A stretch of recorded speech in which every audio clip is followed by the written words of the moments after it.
Everyone, আসসালামু আলাইকুম। এখানে মশলা দিচ্ছি, মিক্স মশলা, জিরা, হলুদ, মরিচ, লবণ। সাগরে ছোটো মাছ রান্না করবো। আজকে ছোটো মাছটা একটু ভেজে নিয়েছি। আলু দিয়ে রান্না করবো, আলু দিয়ে বেগুন, টমেটো। মশলা দিচ্ছি,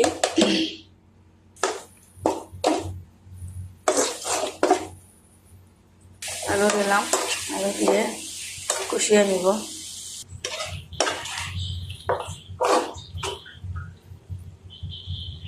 কষিয়ে নিলাম, এখন মাছটা দিচ্ছি।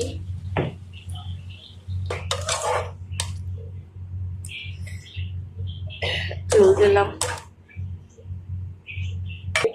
ক্যাপসিকাম দিলাম। ক্যাপসিকাম ছোটো মাছের মধ্যে বেশি কাঁচামরিচ দিলে ভালো লাগে, একটা ঘ্রাণ, সুন্দর ঘ্রাণ আসে কাঁচামরিচের।